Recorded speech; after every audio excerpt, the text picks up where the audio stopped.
오늘은 혁신 DNA 무장 한국형 리스크 테이커 조건이라는 주제로 저희가 토의를 해볼 건데요. 그 전에 우리 개인 소개부터 한번 돌아가면서 할까요? 좋습니다. 네, 여기부터 보여주시죠.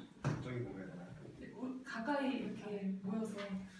안녕하세요. 또 인사드리게 되는데 작년에 되게 많이 나왔는데 올해 또 처음으로 나오게 돼서 많이 했던 주제인 만큼 준비를 많이 안 해왔습니다. 그래서 했던 얘기 좀 좋은 토론 됐으면 좋겠고 이제 토론자들의 많은 생각을 듣고 또 정리하는 시간이 됐으면 좋겠습니다. 네. 인사 아니에요. 저는 이찬석이라고 합니다. 안녕하세요. 신문방송학부 일지학부 한영웅입니다. 저는 유학생인데 외국인의 입장에서 한번 한국 기업을 조금 말해보도록 하겠습니다. 저기 의식 안 해도 돼. 의식 안 해도 그냥 우리끼리 그냥 하면 저는 경영학부 17 음수연이고요. 사실 아는 게 많이 없어서 어떻게 될지 모르겠지만 열심히 해보겠습니다.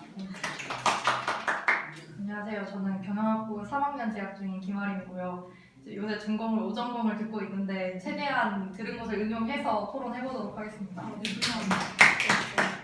자, 그럼 오늘 토의를 하기 앞서서 제가 먼저 말씀을 드릴게요. 우선 전반적으로 토의가 어떻게 이루어질지 그리고 내용이 어떻게 될지에 대해서 말씀을 드리도록 하겠습니다. 한국 사회는 지금까지 캐치업 전략으로서 추종자의 위치에 있었잖아요. 그런데 이제 혁신자의 자리로 성공적인 변화를 수행하기 위해서 어떠한 노력을 해야 되는지에 대해서 우리가 얘기를 나눠볼 거예요. 그 혁신자 위치에 오르기 위해서는 리스크 테이킹이 필수적이라고 교수님께서 말씀하셨는데, 리스크 테이킹을 위해서는 개인, 그리고 기업, 정부, 사회 문화 차원에서 전체적인 변화가 요구된다고 하셨어요. 그럼 오늘은 개인적인 차원의 리스크 테이킹부터 정부 역할까지 토의를 해볼 예정입니다. 우선 첫 번째 의제를 제가 드리면 한 명씩 돌아가면서 말씀해 주시면 될 것 같아요. 한국 기업이 혁신자로 나가기 위해서는 근본적으로 기업의 혁신을 만들 수 있는 리스크 테이커로서의 개인들의 역량이 필요한데, 그 역량이 무엇이라고 생각하는지 사례와 함께 말씀해 주시면 좋을 것 같아요. 일단 사례는 제가 안 찾아서 잘 모르겠는데 리스크 테이커로서 개인들의 역량이 필요하겠죠. 일단 근데 저희가 생각하기로는 리스크 테이커가 이제 어떤 위험을 부담을 하면서 자기가 위험 부담할 수 있는 만큼 어떤 혁신을 하는 그런 것들을 뜻하잖아요. 근데 위 교수님께서 말씀하신 것도 있는데 그냥 무작정 리스크 테이커 나는 어떤 위험을 감수할 거야 이런 게 중요한 게 아니라 내가 감당할 수 있는 위험을 설정하는 것도 굉장히 중요한 것 같아요. 예를 들어서 일단 뭐 어떤 원을 던져서 고리에 넣는다는 게임을 가정할 때 너무 가까이 이제 그 고리를 놔두는 것도 문제가 될 수 있지만 이걸 리스크 테이커를 하는 게 아니죠. 근데 너무 멀리 또 두면은 이거는 내가 너무 책임질 수 없는 리스크를 설정을 한 거기 때문에 그러면 이제 고리를 아무리 던져도 이제 성공을 할 수 있는 가능성이 너무 떨어지잖아요. 그러니까 내가 감당할 수 있는 이제 고리 어떤 그런 위치를 설정하는 것도 굉장히 중요한 것 같고, 그래서 내가 감당할 수 있는 리스크를 어떤 설정하는 것도 중요하겠다, 그런 말씀 먼저 드리고 싶고요. 그리고 개인적인 역량이 필요하면 아까 사회자님께서 말씀하신 것도 있는데 기본적인 것들은 되게 나중에 얘기할 것도 있겠지만 교육적인 부분에서 얘기할 것도 있겠지만 창의력이 되게 뛰어나야 된다, 그런 것들 있잖아요. 자기 믿음이 중요한 거, 그리고 어떤 목표에 대한 설정, 그리고 행동력 이런 것들이 다 이루어졌을 때 아무래도 리스크 개인적인 역량에서 그런 것들이 좀 필요하다고 생각을 하고 있고, 지금 생각이 좀 정리가 안 돼서 그런데 조금 더 돌다가 또 생각나는 게 있으면 말을 하도록 하겠습니다. 네.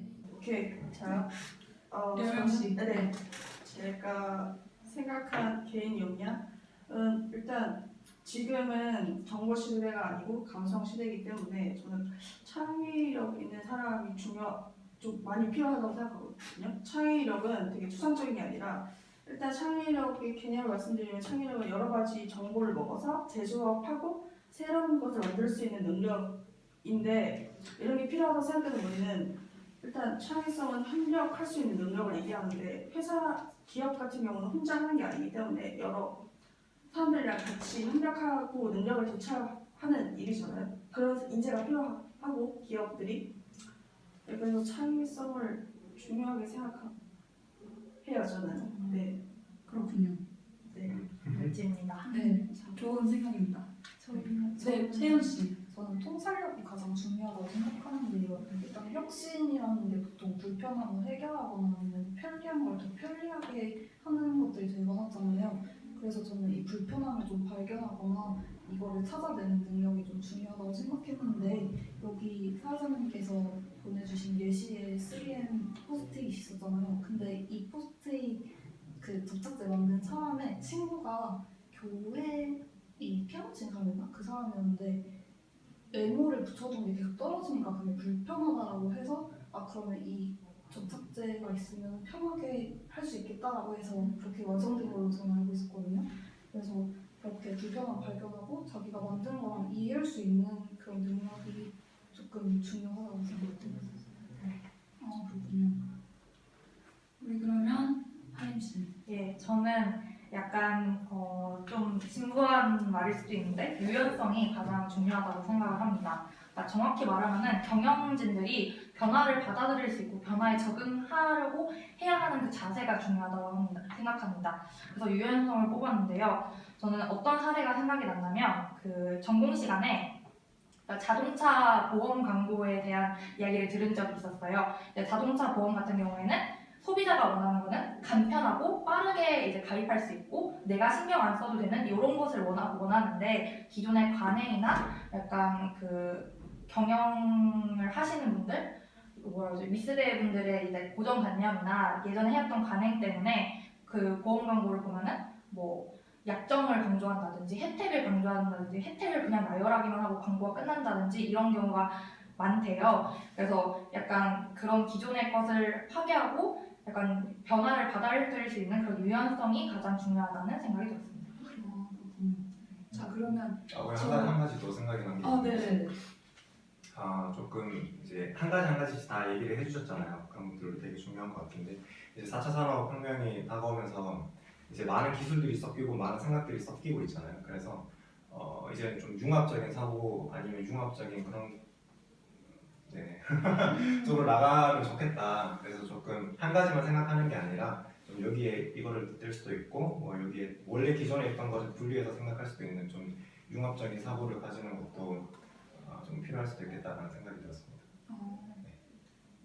그 첫 번째 의제에 대해서 굉장히 많은 좋은 의견이 있었는데요. 제가 정리를 한번 해보자면 찬석 씨는 리스크 테이커라는 게 어떤 합리적인 위험을 부담을 하고 합리적인 목표를 설정하고 그에 합당한 수행 능력이 있는 사람이 어떤 리스크 테이커다라고 말씀을 하시면서 기본적으로 창의성 그리고 본인에 대한 믿음 그리고 이러한 것들이 전반적인 밸런스를 유지를 해야 한다라고 말씀하셨고 류명 씨는 어떤 정보화 시대에서 창의성도 마찬가지로 강조를 하셨는데 특히 창의성에 대해서 정의를 해줬던 부분이 굉장히 좋았던 거라고 생각해요. 우선 창의력이라는 게 정보를 조합하고 또 새로운 그걸 바탕으로 새로운 내용을 또 생산해낼 수 있는 그런 능력이라고 하셨고 그리고 협력의 중요성도 얘기하셨고요. 그리고 채연 씨는 통찰력이라고 하셔서 굉장히 다른 분들과 다른 그리고 신선한 의견을 내주셨는데요. 불편함, 생활 속의 불편함을 발견해서 그거를 어떤 새로운 창조랑 연결시킬 수 있는 능력을 말씀을 하셨고 또 하림 씨는 유연성에 대해서 말씀을 하셨고 특히 경영진의 변화에 대한 적응 능력을 말씀을 하시고 자동차 보험 광고를 예를 들어서 설명을 해주신 점 다양한 의견을 나왔다고 생각합니다. 그러면 이렇게 자연스럽게 두 번째 의제로 넘어갈 수 있는데요.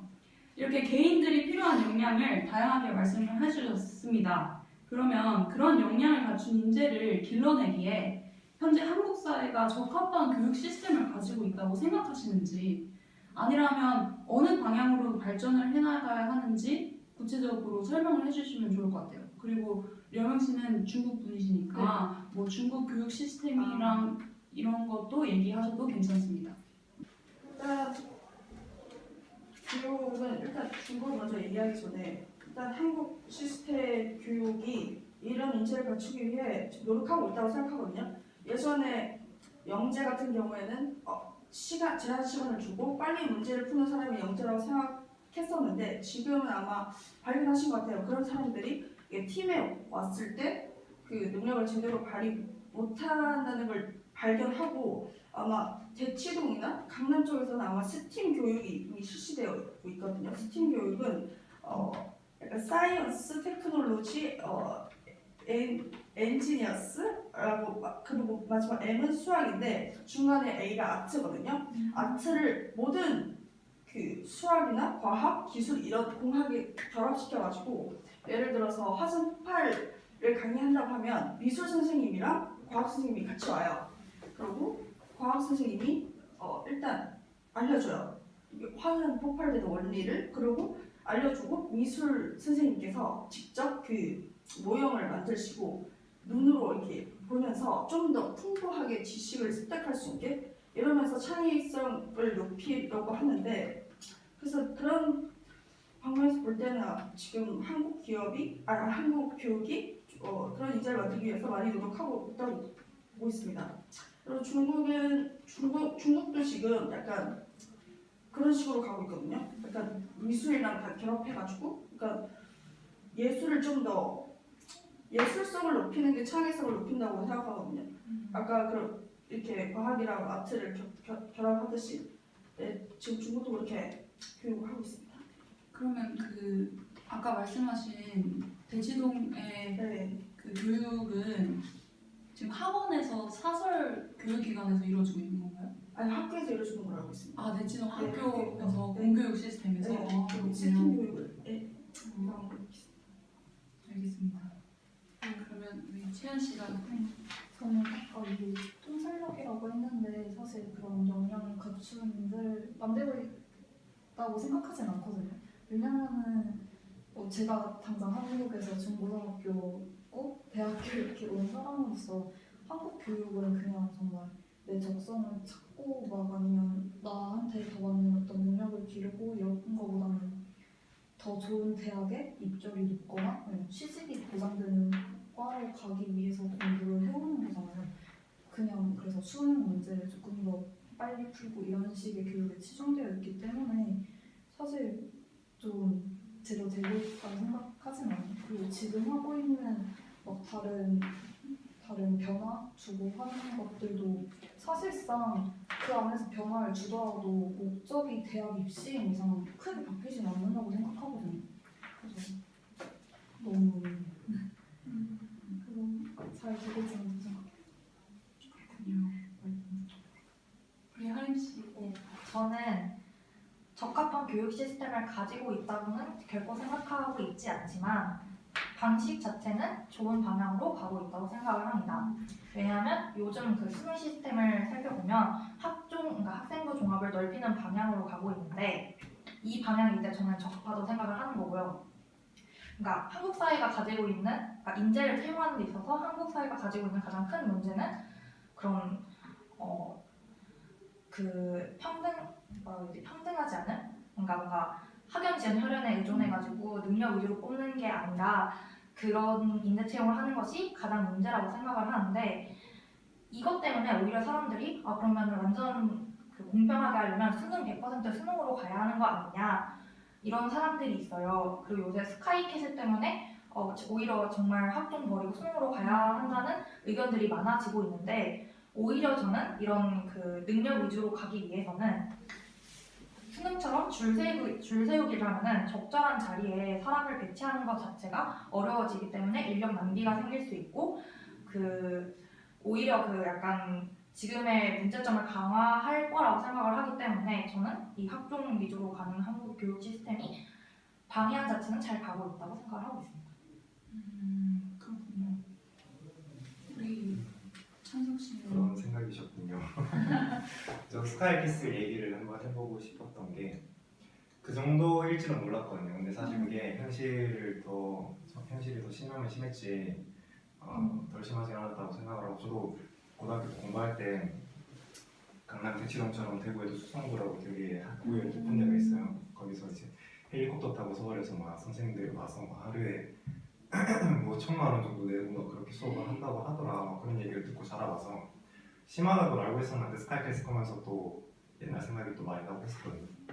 저는 학종이 그 약간 이거 약간 수능과 그쪽으로 가서 좀 그렇긴 한데 일단은 지금은 학종이 조금은 좀 잘못되지 않았나. 왜냐면 제가 들은 것도 있고 그 학종을 위해서 막 무슨 수천만 원을 쓰는 그런 학원도 있다고 얘기를 들었거든요. 그래서 어떻게 보면은 정말 다양성을 뽑기 위해서 학종을 하는 건데 거기도 또 돈이 들어가고 또 사교육이 또 들어가게 되면서 좀 약간 본질이 흐려진 것 같아서 어떻게 보면은 수능이라는 것 자체가 줄세우일 수도 있지만 개천에서 용나는 건 어떻게 보면은 수능이 더 합당할 수도 있고, 아직까지 이제 어떤 제도가 정비되지 않은 상태에서는 조금 학종을 좀 다듬으면은 저는 그쪽이 더 방향이 좋을 것 같긴 한데 현재로서는 막 문제들이 너무 많이 일어나고 있기 때문에 잠시만 수능을 좀 강화시킨 상태에서 좀 학종이 좀 다듬어졌을 때 그쪽으로 가는 게 맞다고 생각을 하고, 일단 그쪽 얘기는 여기서 그만뒀으면 좋겠고, 저도 많이 막 저도 이제 같이 자라왔잖아요. 중고등학교를 겪어왔고 교육 시스템에 굉장히 불만이 많아요. 사실 저희가 막 대학만 가기 위해서 공부를 했지, 대학만 가면은 뭐 좋은 데 취직할 수 있을 거고 좋은 대학교 가면은 뭐 좋은 사람, 훌륭한 사람 될 수 있을 거라고 생각했는데 막상 와보면은 다른 얘기잖아요. 좋은 대학교 가서도 그게 끝이 아닌가요? 거기서 또 새로운 시작이고 저희는 그게 끝인 줄 알고 달려왔는데 그게 새로운 시작이란 말이에요. 근데 그 시작을 어떻게 하는지는 중고등학교 교육 시스템에서 저희한테 알려주지 않았고 무조건 좋은 성적, 무조건 좋은 대학교만 가라 그렇게 말했기 때문에 그거는 되게 잘못된 것 같은 생각이 드는데 그래서 저는 약간 생각이 조금 교육 시스템이 제가 무슨 교육부 장관도 아니지만 어느 쪽으로 바뀌었으면 좋겠다라고 생각한 게 몇 가지가 있어요. 그래서 말씀을 좀 드리면은 사실 수능 성적으로 모든 사람 인생이 결정되는 건 아닌데 수능 성적으로 뽑아야만 하는 직업이 있긴 있잖아요. 뭐 어떻게 보면은 검사나 항공사나 의사나 뭐 그런 것들. 그런 것들은 사실 다양한 어떤 그런 것보다는 일단 성적을 뽑아서 그렇게 뽑는 게 가장 합당하고 그렇기 때문에, 그리고 아까 제가 처음에 말씀드렸던 리스크 테이커, 사실 모든 사람들이 막 리스크 테이킹을 하려고 하는 사람이 없어요. 리스크 테이킹을 많이 하려고 하는 사람도 있겠지만 정말 안정적인 직업이나 안정적인 걸 추구하는 사람이 많단 말이에요. 그런 사람들은 사실 공부를 통해서 뭐 공무원이 되거나 공부를 통해서 좋은 성적을 받아 좋은 대학교를 가서 좋은 데 취직하고 그런 게 꿈인 사람도 있단 말이에요. 그런 사람들을 위해서는 현재 이런 교육 시스템을 계속 유지를 시키면서 그쪽으로 밀고 가되, 요새는 또 이제 유튜버 혹은 뭐 크리에이터 혹은 뭐 4차 산업을 통해서 많은 이제 사실 국영수 뭐 성적과는 상관없는 그거를 역량을 가지고 직업을 가지는 이제 직업군들이 많이 생겨났잖아요. 그쪽으로 이제 한쪽으로 이제 국영수로 가더라도 한쪽으로는 이제 그쪽이 아니라 조금 다양한, 제가 아까 말했던 융합적인 창의적인 그런 교육 시스템을 만들면서 또 이쪽으로는 국영수가 전혀 필요 없는 다양한 이제 경험을 시키면서 그쪽으로 능력을 키워 나갈 수 있는 교육 시스템을 만드는 거. 그래서 저는 약간 지금은 또 이분법적으로 한쪽으로는 이제 어떤 국영수, 뭐 수능 성적 그렇게 해서 안정적인 그 뭐 직업 테크를 타는 학생들이 있는가 하면 또 다른 쪽으로는 국영수라는 전혀 상관이 없는, 기본적인 교육은 해야 되겠지만 조금 다른 쪽으로 다양한 경험을 하고 또 융합적인 사고를 할 수 있게끔, 말이 너무 길어지는데 어쨌든 그런 쪽으로 할 수 있는 교육 시스템을 만드는 게 좋겠다라는 생각입니다. 그러면 지금 현재 네. 학생들이 안정을 추구하고 뭐 공무원 경쟁률이 굉장히 높고 막 공기업 인기 올라가고 하는 이런 추세가 그럼 개인의 선호라고 생각을 하시는 건가요? 개인의 선호는 그렇게 말씀하면 또 개인의 선호는 아니에요. 지금은 사실 사회적인 것 때문에 그렇게 만들어갈 수밖에 없는 거죠. 제가 말씀드리는 거는 차후에 이제 교육 시스템이, 사실 교육 시스템을 지금 바꾼다고 해서 지금 뭐 20대 청년들의 뭐 실험률이나 그런 게 바로 바뀌는 게 아니잖아요. 이게 교육 시스템 한번 바꾸면은 10년, 20년 그 결과가 나중에 사회로 나타날 때까지 어느 정도 기간이 좀 필요하기 때문에 그런 것들을 교육 시스템으로 지금 바로 바꿀 수 있는 건 아닌 것 같고, 제가 말하는 거는 이제 이렇게 제가 말한 대로 조금 변화를 줘서 나중에 10년, 20년 후에 조금 지금보다는 좀 나은 변화를 주기 위해서고, 지금 공무원 그런 것들은 사실 지금 사회가 과거의 교육 시스템이 너무 안 좋았기 때문에 그게 지금 발현돼서 사회적인 20대들의 문제로 나타나는 거라고 생각합니다.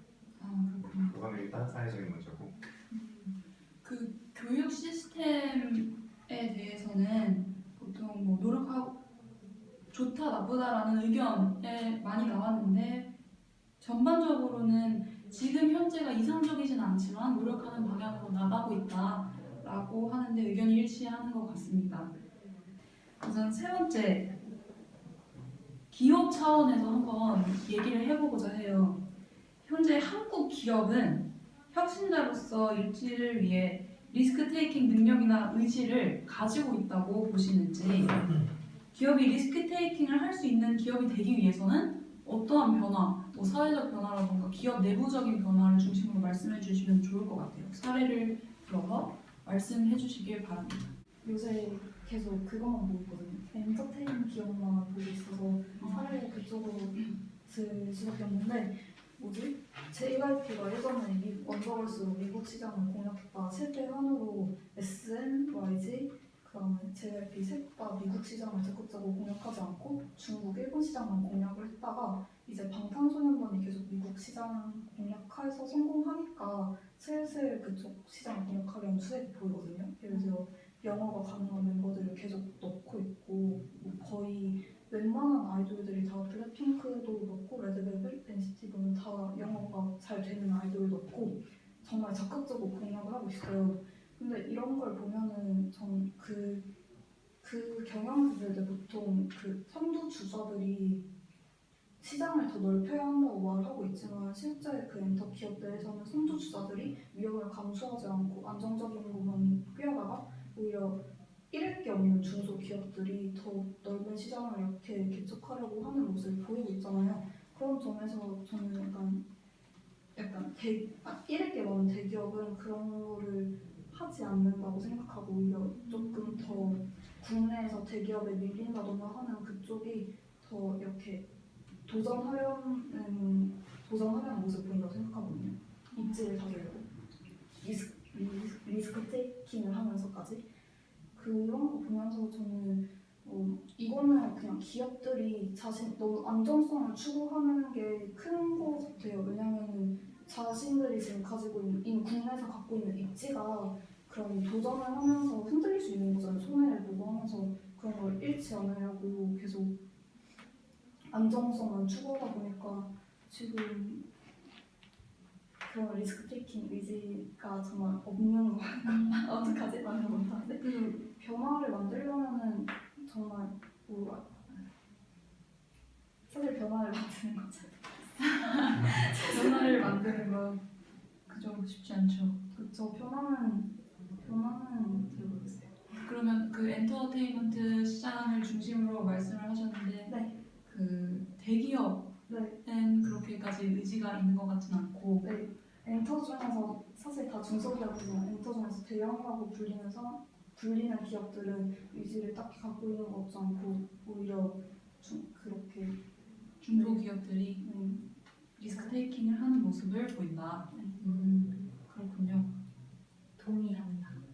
그러면 의견을 말씀해 주시겠습니까? 그러니까 중소기업이 대기업보다는 훨씬 더 리스크 테이킹을 하고 있는 것 같아요. 왜냐면 대기업은 몸집이 크니까 움직이기가 좀 힘들잖아요. 그래서 중소기업 위주로 하고 있는 것 같은데, 오히려 그래서 중소기업이 좀 더 좀 이끌고 있는 거? 그런 게 아닌가. 저 그거 생각나는데 그 빅히트가 상장을 계속 미루고 있었잖아요. 이미 규모가 커졌는데도. 근데 상장하게 되면 주주들의 간섭을 어쩔 수 없이 받게 되는 거니까 이렇게 그쪽으로 가게 되면서 오히려 뭐라 해야지 여러 사람 자신의 주주들은 사실상 자신의 이윤을 유지하고 그 주식 배당금을 받거나 아니면 주가를 올리거나 하는 그런 행위에서 자신의 이윤을 받으려고 하는 사람들인데 그렇게 위험을 감수하게 되면 자신의 이윤을 잃게 되니까 그런 결정에서 반대를 하는 것도 있을 거라고 생각하거든요. 근데 오히려 모집이 작은 곳은 그런 간섭이 적어서 오히려 위험을 더 감수할 수 있는 거라는 생각도 들어요. 그러면 그 대기업이 리스크 테이킹의 의지가 뭐 없는 측면도 있지만 그 구조상 네. 어떤 주주 회사, 주식 회사의 형태를 가지고 있기 때문에 그 주주들이 간섭을 해서 어떤 리스크를 테이크하는 거를 방해를 한다. 그런 말씀이시군요. 네, 그런 모습도 있는 것 같습니다. 혹시 또 다른 의견 있으시나요?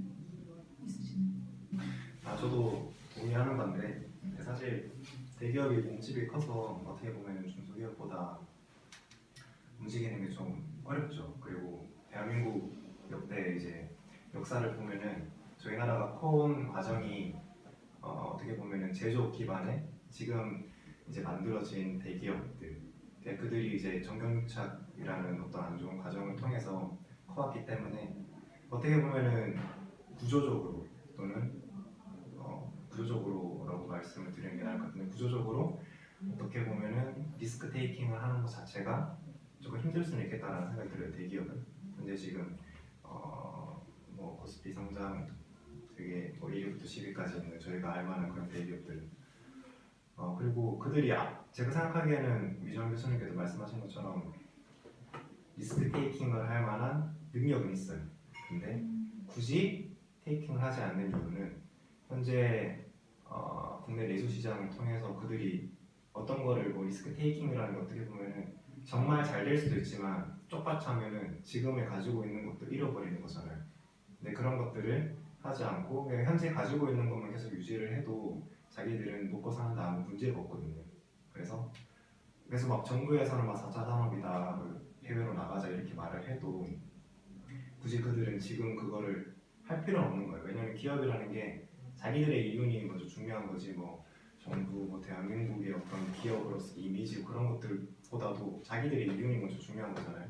그러니까 그런 것들을 생각했을 때 제가 생각하기로는 아직까지는 그렇게 막 발 나서서 막 그렇게 행동을 하려고 하지 않는데 다른 이제 뭐 IT 기업 같은 경우에는 좀 다를 수 있는 게 뭐 네이버나 카카오톡 같은 것들 그들은 카카오톡 같은 경우에도 어떻게 보면 리스크 테이커라고 할 수 있는 게 굉장히 많은 것들이랑 제휴를 하고 굉장히 많은 이제 사업을 만들어냈잖아요. 그들은 어떻게 보면 조금 리스크 테이킹을 할 수 있는 게 그들은 기존에 저희 제가 말씀드렸던 제조업 기반의 대기업도 아닐 뿐더러 신생기업이고 요즘 4차 산업이라는 규례에 맞춰서 함께 흘러가고 있는 기업이기 때문에 조금 리스크 테이킹을 하는 것에 대해서 일반 대기업들보다는 유연할 수 있겠다라는 생각이 들고 그리고 그들의 CEO들의 마인드도 되게 중요하다고 생각하는 게 그들 CEO는 이제 IT 기업의 네이버나 네이버 이해진이나 카카오톡 김홍수 같은 경우에는 CEO들의 마인드도 어떻게 보면 자기 이제 회사 사람들을 직원들이 부속품이라고 생각을 안 하고 대기업들은 사실 부속품이라고 생각을 하는 경우가 되게 많잖아요. 근데 그들은 이제 자기들의 재산, 그러니까 이들이 정말 중요한 사람이고 이들의 그러니까 바텀홈이라고 해야 되나? 그러니까 이 사람들에서 나오는 생각과 그런 것들을 통해서 자기들이 이제 생각한 거를 밑으로 내리는 게 아닌 직원들을 통해서 올라와서 그런 것들을 공유하고 또 앞으로 나아가는 그런 것들을 통해서 어떻게 보면 기업 문화 자체가 조금 두 대기업과 지금 현재 IT 신선 기업이 다르기 때문에 그런 기업 문화 자체도 리스크 테이킹을 하는 것에 대해서 조금 영향을 줄 수도 있겠다 그런 생각이 듭니다. 크게 대기업하고 지금 새로 생기고 있는 IT 기업이 좀 다른 모습을 보이면서 대기업은 능력은 있지만 리스크 테이킹을 좀 꺼려한다. 근데 능력이 있다고 하셨는데 능력이 있다고 판단하신 이유가 뭔가요? 제가 보는 능력은 일단 기술력인 것 같아요. 그들이 가지고 있는 그리고 자금력. 사실 리스크 테이킹은 어느 정도 실패에 대한 보완책이 있어야 되잖아요. 근데 그 정도 실패에 대한 보완책을 가질 수 있는 거는 자금력이 뒷받침된다고 생각을 하고 실패를 했을 때 어느 정도 자금력이 있어야만 그게 복구가 가능한데 신생 기업들은 사실 막 이렇게 하다가 많이 실패를 하는 경우가 그 복원력이 없기 때문이잖아요. 자금을 투자해서 이거 실패하면 무조건 안 된다. 근데 대기업들은 모아놓은 지분이랑 모아놓은 자본력이 있기 때문에 아무래도 그런 것들을 통해서 도전할 수 있는 능력을 나간다라는 생각이 그렇군요. 능력은 있는데 하지 않는다. 그러면 이 대기업들이 사실 그 한국 경제를 굉장히 많이 뒷받침을 하고 있는 중이잖아요. 저희 나라는 특히 다른 나라와 다르게 대기업의 비중이 상당히 크고 중소기업 그죠. 중소기업은 굉장히 힘이 없는 상황인 거잖아요. 그럼 이런 상황에서 물론 중소기업이 리스크 테이킹을 해서 커 나가는 것도 중요하지만 대기업이 리스크 테이킹을 하도록 유도를 하거나 아니면 내부적인 어떤 노력이 필요한지 혹시 생각하시는 분이 있는지. 저는 그거에 대해서 할 말이 있습니다. 말씀해 말해도 될까요? 네, 그럼요. 제가 요즘 인적자원 관리라는 수업을 듣고 있는데 이 대기업 차원에서 직무 중심 인사 관리를 시도해야 한다고 생각합니다. 아주 중요한 부분이라고 생각합니다. 그렇지 않나요? 네, 시험 나오고 아니 근데 정말 이 리스트 테이킹을 하기 위해서 그 직무 중심 인사 관리가 꼭 그 기반이 되어야 된다고 생각을 합니다. 그 예시가 뭐 CJ 이런 데도 그 직책만 부르고 뭐뭐님 이렇게 부른다고 하잖아요. 그러니까 그런 것부터가 약간 좀 기존의 기업 문화를 뒤흔드는 약간 그런 거고, 그리고 능력 위주로 이렇게 배치를 하면은 뭐 혁신이 일어나기가 좀 더 쉽겠죠. 그래서 직무 중심 인사 관리가 중요하다고 생각합니다. 저도 생각난 게 하나 있는데요. 저 예전에 경성시 들을 때 들었던 건데 네이버가 자기네들 수익 구조상의 문제 때문에 구글은 보통 뭘 검색하면은 그게 전문적인 사이트로 연결되는 반면에 네이버는 그 검색되는 사이트를 지우고 자기네들이 새로 만든대요. 그래서 자기네 네이버 모로 연결되게 만들었다고 하더라고요. 근데 그렇게 만들어 놓고 다른 사이트를 죽이고 결국 그 새로 만든 것도 방치를 한다고 그런 얘기 들었어요. 근데 어떻게 보면 이런 플랫폼이라고 해야 하나? 그 플랫폼 시장에서 네이버는 대기업이잖아요. 가장 큰 기업이잖아요, 우리나라에서. 근데 일단 대기업부터가 중소기업 죽이기에 나가고 있는데 이거를 어떻게 정부 차원에서 방지를 하든 해야 일단 그렇게 리스크 테이킹 하시는 중소기업이 나올 수 있다고 생각해요. 애초에 대기업부터 하죠. 저도 저 얘기 많이 들었어요. 그래서 대기업들이 사실 중소기업을 키우고 신생기업을 키워야 되는데 거기서 나온 어떤 것들을 대기업이랑 어떻게 좀 경쟁되는 어떤 분야의 신생기업이나 중소기업이 나타났을 때 대기업은 아예 그거를 사버려서 그거를 없애고 자기들의 것만 이제 독립적으로 유지할 수 있게끔 그런 것들을 많이 한다고 하더라고요. 그래서 정부 차원에서 그런 걸 좀 막아야 아무래도 중소기업 주기가 좀 줄어들면서 좀 다양하게, 사실 대기업이 있는 이유는 중소기업이 있기 때문이라고 생각을 하고, 중소기업이 사실 대기업이 될 필요는 없어요. 그래서 대기업은 대기업만의 할 일이 있는 거고 중소기업은 또 내수시장을 통해서 그런 중소기업만의 할 일이 있는 건데, 그래서 어떻게 보면 좀 경쟁 구도라고 생각하지 말고 조금 다른 차원의 어떤 그런 거라고 생각을 하고 정부에서 이제 도움을 좀 줘야 된다고 생각을 합니다. 어떻게 보면 사회적 안정망과 좀 연관된 얘기라고 할 수도 있겠네요. 사회적 안정망. 다음 주제가 아닐까요? 그죠. 근데 그거에 대해서 네. 사회적 안정망에서 조금 더 깊게 얘기를 해보도록 합니다. 우선에는 이거를 여명 씨 의견을 안 들어봤죠, 저희가. 예. 기업 차원의 행보는 모르겠어요. 능력을 갖추고 있는지 없는지는 잘 모르겠는데 일단 기업이 리스크 테이크의 능력을 갖추기 위해 그런 인재를 많이 들이고 있다고 생각하거든요. 간단한 예를 들자면 일단 면접 부분에서 좀 많이 개선이 됐다고 생각하거든요. 한국 기업이 제가 알고 있기로는 예전에는 그냥 이력서로 이렇게 필요한 인재를 걸렀다면 지금은 이력서뿐만 아니라 면접을 볼 때 창의적인 질문을 어떻게 대답하는지에 아까 제가 리스크 테이크가 창의력을 되게 중요시한다고 저는 그렇게 생각하는데 그래서 제가 한번 질문 드려볼게요. 한번 면접 본다고 생각하시면 질문 드려볼게요. 예를 들어서 제가 면접관이라고 하면 질문 드릴 거예요. 빨간 벽돌을 건축자재 이외로 5가지로 쓸 수 있는 게 뭐가 있을까요? 5가지. 저 오! 사기칠 때 사용할 수 있어요. 아 그럼 오케이 사기칠 때 좋습니다. 좋아요 좋아요. 궁금하다. 사기칠 때가 박스 안에가 무게를 늘리고 아, 오케이 좋습니다. 사기칠 때 이렇게 한 가지. 네. 또 그리고 생각이 그렇게 잘 안 나네요.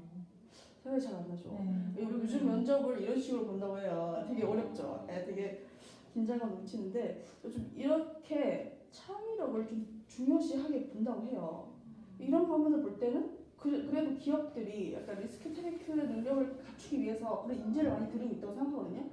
한국 기업이 중국 기업 같은 경우는 이거는 그 약간 조금 잘 안 되고 있던 부분이라고 생각하거든요. 중국은 솔직히 제가 이런 얘기 하면 안 되겠는데 약간 조금 관계가 조금 심각합니다. 조금 관계 로비. 이런 게 좀 심각한 부분이 있어가지고 조금 그런 좀 심해요. 예를 들자면 이런 거 예를 들면 좋을 것 같아요. 약간 중국이 인구가 많잖아요. 13억? 지금 아마 훨씬 제가 고등학교 13억으로 알고 있기 때문에 지금 아마 15억? 그렇게 많이 있어요. 있는데 축구를 보시면 축구가 11명에서 제가 보조 뭐 하시는데 최소 20명? 근데 제가 15억 인구에서 20명의 인재를 못 뽑는 게 지금 이해가 안 가거든요. 이게를 제가 조금 저희끼리 아는 건데 이게 정부 쪽에서 좀 개입을 하고 있어요. 좀 이게 자기가 아는 조카 좀 꼰씨가 실제로 잘하는 사람이 있는데 잘하는 사람을 이렇게 안 뽑아요. 그리고 심지어 감독이 그런 능력이 없어요. 너 출전해 이런 능력이 없어요. 그래서 지금 중국 축구가 지금 문제가 되고 있어요. 네. 지금 한국은 지금 잘 되고 있다고 생각하거든요. 그런 능력을 갖추기 위해서 그런 인재를 들이고 다른 그 나라의 사례를 드니까 훨씬 흥미롭거든요. 맞아요. 이게 기업의 능력에 그 개별적인 직원의 능력이 굉장히 중요하다는 의견에는 일치를 하는 것 같아요. 그래서 기업의 인재 채용 과정에 있어서 인재 채용 과정 자체가 굉장히 중요한 과정인데 그 말씀하신 것처럼 지금 현재 한국은 어떤 창의적 인재를 뽑는 방향으로 가고 있다라고 말씀을 하셨는데 이거에 대해서는 어떻게 생각하는지가 궁금하거든요. 왜냐면 지금 현재 NCS 기반의 채용이라던가 블라인드 채용을 지금 진행하고 있는데 뭔가 새로운 변화이기 때문에 다들 뭐 적응하는 과정이긴 한데 이러한 채용의 변화가 기업으로 하여금 창의적 인재를 뽑게 하는 것 같은지 아니면 아닌 것 같은지 도움이 되는지 아닌지에 대해서 의견이 궁금합니다. 창의적 인재까지는 아닌 것 같아요. 창의적 인재까지는 아닌 것 같고 그냥 자기들이 기업이 설정한 어떤 그냥 궁극적으로는 창의적 인재를 뽑으면 좋겠고 그게 어떻게 보면은 되게 그쪽으로 가야 맞겠지만 지금 제가 봤을 때는 그들이 설정한 어떤 기준에서 그것만 넣으면은 이제 합격시키는 창의력을 그렇게 많이 보지는 않는 그런 것 같아요. 제가 봤을 때는 아직까지는. 그래서 저도 찬석 씨 의견에 동의를 하는데요. 그 방향 자체 이렇게 하다 보면은 창의적 인재를 언젠가 뽑을 수 있다고 생각을 하고, 그러니까 지금 인재 채용은 좀 멀리 와야 된다고 생각을 해요. 지금 뽑은 인재가 경영진이 될 때까지는 좀 시간이 걸리잖아요. 그때까지 또 기다려봐야 할 문제라고 생각하고, 그러니까 지금 솔직히 어떻게 창의적 인재를 뽑을 수 있다고는 전혀 생각을 안 하는데 이렇게 좀 바꾸려는 신용이라도 좀 해야지 뭐 나중에 뽑을 수 있기라도 할 것 같아요. 하림 씨가 말한 신용 정도는 기업에서 충분히 하고 있다고 생각하는데 예전에 무한도전 면접하는 편 있었잖아요. 거기서도 충분히 그러니까 창의적인 모습을 보이는 인재를 선호하는 모습을 보였다고 생각해서 약간 정말 궁극적으로 창의적이라고 할 수 있는지는 사실 잘 모르겠지만 그래도 예전보다는 조금 더 변화한 모습을 보여주고 있지 않나 하는 생각이 듭니다. 다시 우리 잠깐 사고가 있어. 사고가 있어서 이게 영상을 다시 재개를 해봅시다. 우리가 남은 의제가 있으니까 우리가 지금 의제 3까지는 마무리를 한 것 같아요. 제가 기업 차원에서 어떻게 변화를 해야겠다라는 의견은 많이 나오진 않았지만 그래도 기업이 노력을 하고는 있고 해야 한다라는 의견에는 일치를 하는 것 같습니다. 자, 그러면 제가 이제 네 번째 의제를 말씀드리려고 하는데요. 기업과 개인이 리스크 테이킹을 할 수 있도록 아까도 잠깐 나왔지만 정부가 사회적 안전망을 마련할 필요가 있다고 생각하시는지 혹은 지금 있는 사회적 안전망이 충분하다고 생각을 하시는지에 대한 의견을 여쭤보고 싶어요. 자, 그럼 우리 하임 씨가 먼저 네. 네, 저는 전혀 없다고 생각합니다. 사회적 안전망이 전혀 없다. 네, 정부의 개입을 최소화해야 한다고 생각합니다. 왜냐면은 필요가 없다는 건가요? 최소화 근데 지금 현재도 없고 없나요? 느낌을 아. 여쭤보는 거니까. 느끼기에는 뭔가 구체적인 사례는 안 떠오르는데 있다고 생각을 합니다. 뭐 규제 같은 거나 뭐 그런 게 막 완전 풀려 있다고는 생각을 안 하는데 리스크 테이킹을 할 수 있도록 오히려 법을 좀 더 완화를 하거나 새로 제정을 하거나 이래야 된다고 생각을 합니다. 답변이 되었나요? 네. 근데 그 사회적 안전 최소화해야 한다고 네. 말씀하셨잖아요. 네. 그거에 대해서 이유? 이유를 설명해 주세요. 이유가 무엇이냐 하면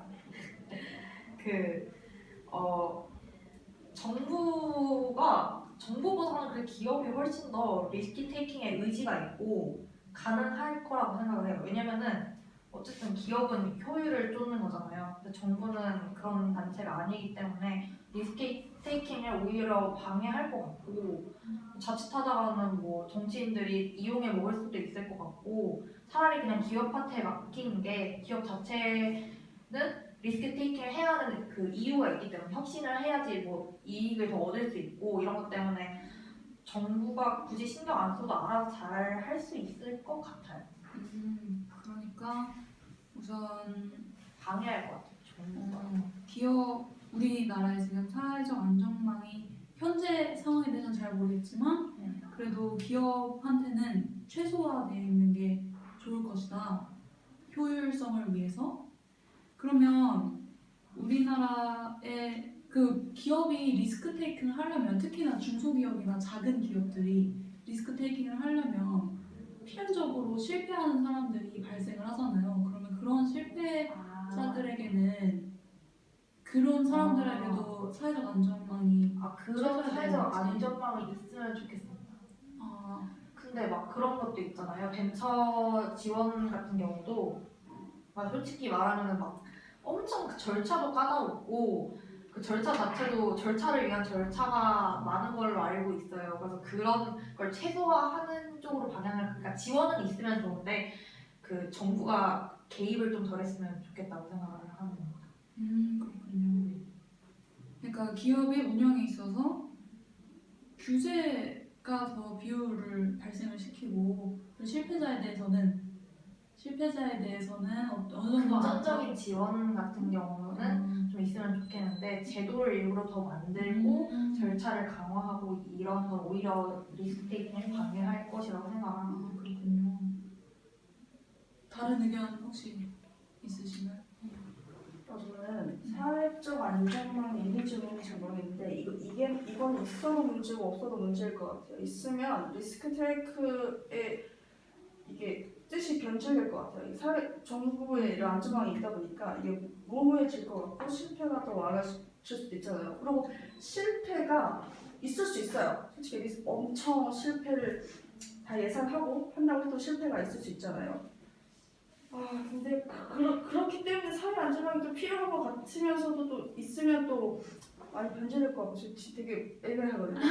약간 의견을 못 잡겠어요. 중국 같은 경우에는 정부에서 기업의 발전을 위해서 지원을 해줘요. 예를 들어 뭐 간단하게 뭐 세금을 조금 적게 내는 부분, 뭐 아니면 뭐 경력금으로 뭐 상금을 준다든지 뭐 이런 게 있어요. 있는데 중국 같은 경우는 기업을 지원해주면서 이게 닫는 능력도 있어요. 이게 약간 시진핑 같은 경우에는 이번에 처음에 당선되면서 약간 중소기업 좀 안 되는 좀 이익이 나지 않는 거는 처음에 지원해주다가 지원 다 끊기고 문을 닫게 했어요. 그러니까 그런 능력이 있거든요. 근데 한국 같은 경우는 지원해주면 해줬지 닫는 능력이 없잖아요. 그래서 이거는 어떻게 해결책을 내야 될지 잘 모르겠어요.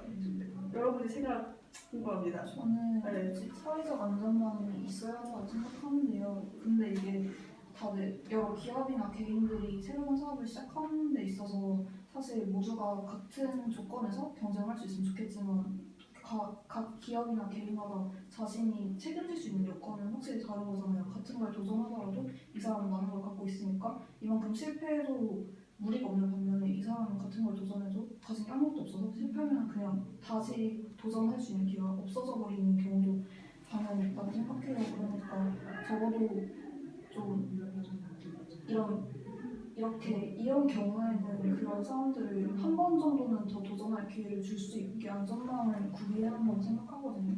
그리고 아까도 말했지만 대기업이 애초에 중소기업을 이렇게 잡아먹으려는 상황에서 또 우리나라는 계속해서 대기업만 지지해줬지 중소기업은 사실 이렇게 지원을 해준 지 그렇게 오래된 건 아니잖아요. 경제 발전할 때부터 대기업 위주로 경제를 발전해왔으니까 그러다 보니까 좀 중소기업이 리스크 테이킹을 할 수 있기 전에 애초에 대기업에게 잡아먹히지 않도록 자기 자리 유지만이라도 하는 게 더 우선이 되는 것 같거든요. 아니면 벤처 새로 지어지는 그런 것도 처음에 리스크 테이킹을 감수하겠지만 이렇게 어느 정도 위치 올라가면 일단 이거도 잃지 않게라는 생각을 조금 가지게 되는 것 같아요. 왜냐하면 자기가 어떤 도전을 해서 잃게 되는 것뿐만 아니라 자기가 도전을 하지 않더라도 이미 다른 사람들이 이런 대기업 쪽에서 자기들을 규제가 아니라 좀 압박을 하려고 하니까요. 저는 생각하습니다. 그렇군요. 찬석 씨는 어떻게 생각하시는지? 레몬 씨가 말씀하신 거대로 사회적 안정망이 있으면 좋은데 이게 너무 과하면은 또 이것도 문제가 될 수 있어요.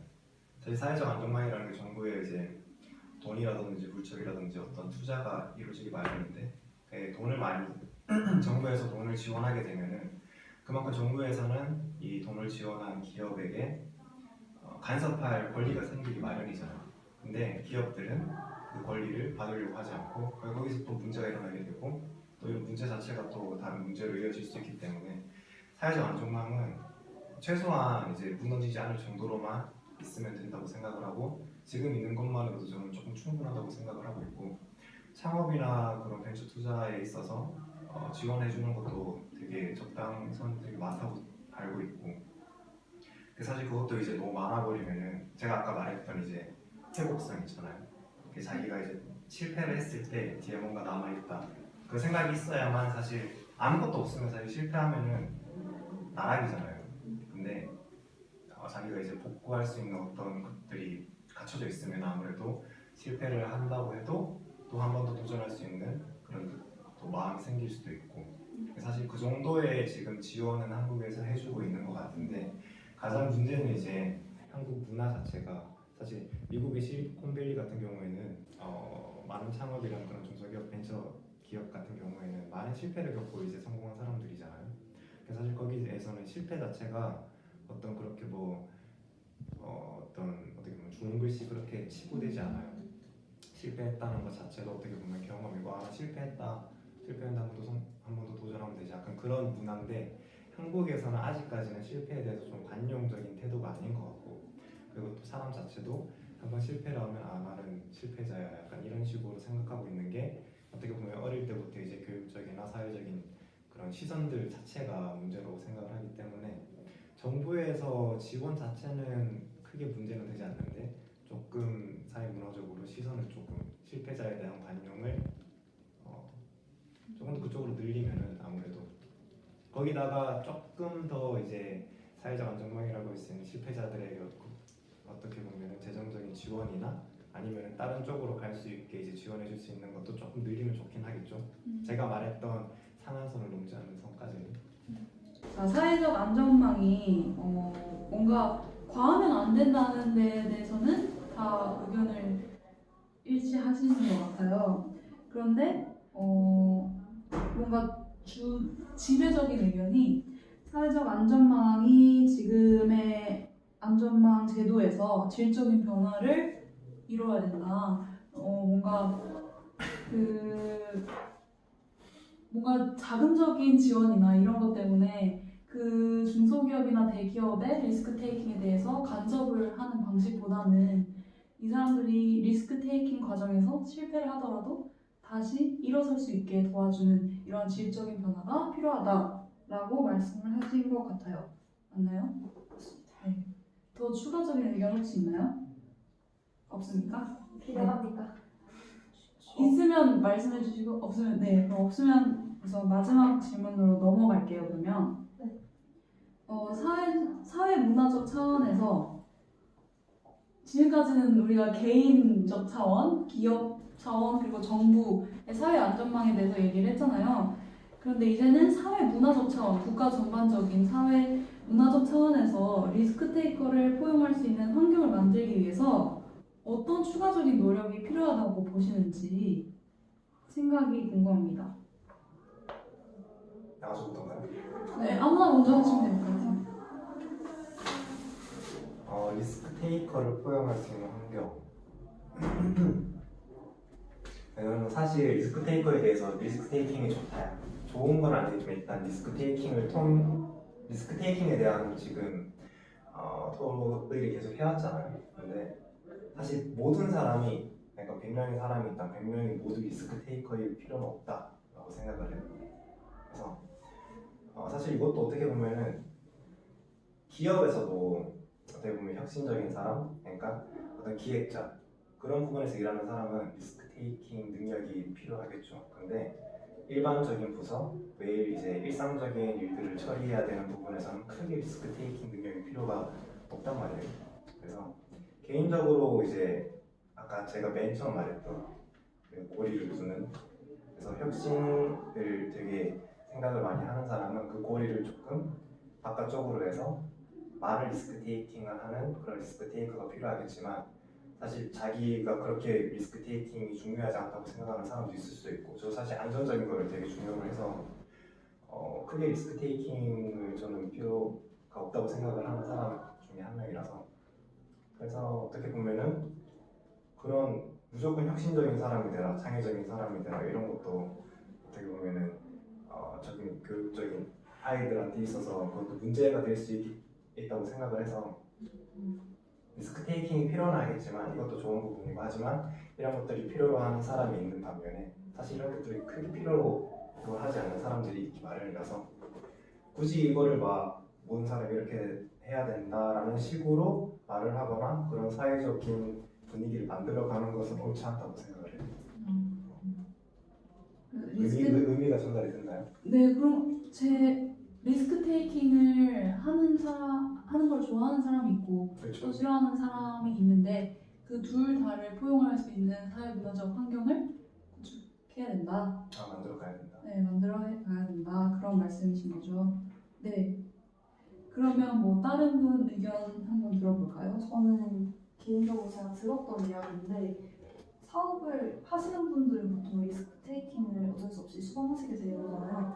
근데 사업을 하시면서 자신의 이런 안에 이렇게 아이들뿐만 아니라 자신의 형제들의 생계까지 다 책임을 졌다가 사업이 망하면서 가진 재산들을 조금 이렇게 처리하는 과정에서 처리를 하게 되었는데, 그 과정에서 형제들이 그 사업이 실패하신 분께 굉장히 안 좋은 말들을 하거나 이런 거를 제가 직접 들은 적이 있어요. 그래서 그걸 보면서 지금까지 그 사람이 했던 노력을 이렇게 보지 않고, 노력이나 그동안 했던 것들을 보지 않고 당장 망해버리니까 그 사람의 탓이라고 몰고 약간 다시 재기하려고 해도 이렇게 편견을 갖고 이미 실패했는데 뭘 굳이 도전하냐 이렇게 하고, 오히려 죄인으로 이렇게 찍어서 되게 그 나중에 집안 행사 같은 걸 가서도 좋은 집을 받지 못한다고 하더라고요.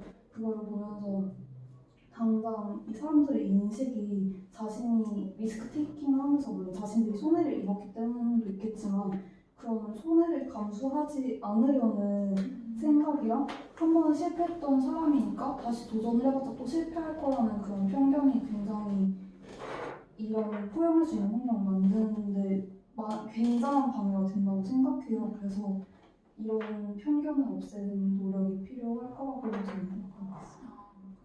우리 사회가 뭔가 리스크 테이킹에 대해서 우선 애초에 리스크 테이킹을 하지 않게, 왜냐면 손해를 감수하는 걸 싫어하는 성향이 많고 또 실패를 했을 때 그 낙인이 두렵기도 하는 그런 편견들이, 네. 그런 것들을 없애는 게 중요하다라고 하시는 말씀 같아요. 그러면 우리 하림 씨는 어떻게 생각을 하시는지? 네, 저는 그 정부 차원에서 아주 대대적으로 노력을 하면 결과가 생기는, 그러니까 노력을 하면 그만큼 결과가 돌아오는 사회에 대한 그 캠페인 인식 개선 같은 게 필요하다고 생각해요. 그러니까 뭐 예를 들어서 학연, 지연, 혈연 이런 거에 의지하지 않고 정말 노력하면 이루어질 수 있다는 그거에 대한 아주 적극적인 캠페인이 필요하다고 생각하는데, 그 이유는 사람들이 현실에 안주하게 되는 이유가 아무리 노력하고 새로운 생각을 내봤자 내가 손해보고 나에게 돌아오는 게 없다는 그 감정이 그 리스크 테이킹을 저지하는 가장 큰 원인이라고 생각을 하거든요. 그래서 이게 그리고 한국의 고질적인 문제라고 생각을 하고, 그래서 그 문화 자체를 좀 개선했으면 하는데, 그러기 위해서는 정부에서 진짜 대대적으로 좀 캠페인을 하거나 좀 그랬으면 좋겠어요. 그렇지. 한국에 있는 어떤 사업에 대한 리스크 테이킹에 대한 인식 자체가 부정적이기 때문에 정부 차원에서 이거에 대한 긍정적인 방향의 캠페인이 필요하다. 그렇게 말씀하시는 것 같아요. 아, 그렇군요. 우리 려명 씨는 어떻게 생각하시는지? 이도 가벼워질 수 있는데 일단 제가 제 생각을 말씀드리면 아까 그 전 이제에서 실패를 표현할 수 있는 사회가 필요하다고 말씀드렸잖아요. 제가 그걸 말씀드리고 싶은 게 리스크 테이킹을 표현할 수 있는 환경을 만들기 위해서는 일단 실패를 표현할 수 있는 사회가 만들어져야 된다고 생각하는데, 솔직히 기업은 이익을 창출하기 위해서 일을 하잖아요. 그러기 위해서는 성공을 해야 이익이 창출되고, 그리고 제가 재밌게 본, 갑자기 또 좀 이야기가 튈 수 있는데, 갑자기 재밌게 본 개그 코너 중에 1등만 기억하는 더러운 세상 뭐 이런 게 있어요. 1등만 기억하는 더러운 세상 뭐 이런 게 있는데 어쩔 수 없는 것 같아요. 성적에서 내가 2등 하잖아요. 그러면 나는 만년 2등, 만년 실패자, 1등을 할 수 없고 그렇잖아요. 그리고 이거는 사회 인식이 좀 그래요. 솔직히 제가 질문 또 하나 드리자면 제일 높은 산맥, 세계에서 제일 높은 산맥이 어디예요? 에베레스트. 2등은 어디예요? 몰라요. 그쵸? 이렇게 이거 짠것 같은데 진짜 전혀 짜지 않았습니다. 진짜. 오케이, 1등은 기억하는데 2등은 기억 안 하잖아요? 일단 어쩔 수 없는 것 같아요. 이게 사회가 그렇고, 기업은 여러분한테 기억되기 위해서는 1등을 해야 되고 성공을 해야 되고, 그렇게 해서 실패를 하면 안 되고, 실패를 해서는 또 이게 인식이 안 좋잖아요. 그리고 이거는 어쩔 수 없는 것 같아요. 제가 정리를 좀 하자면 좀 정리를 해주시겠습니까? 정리가 안 돼가지고. 네. 그렇죠. 갑자기 정신이 없어지는데. 네. 정리하면 그거 아니에요? 1등만 생각하는. 더러운 세상. 네. 보세요. 뭔가 보십시오. 그죠. 1등만 생각하기 때문에 네. 리스크 테이킹 자체가 좀 두려워진다. 좀 사람들이. 두려워지고, 네. 이건 어쩔 수 없는 고질적인. 네. 그러면 이거를 개선할 수 있는 방법은 없다고 생각하시나요? 이게 사람이 2등까지 기억해주면 좋은데. 아, 이건 본능이다. 네, 본능이다. 인지적 부두세. 많은 걸 막 생각하고 기억하고 하는 걸 좀 싫어요. 이게 심리적 부두세라고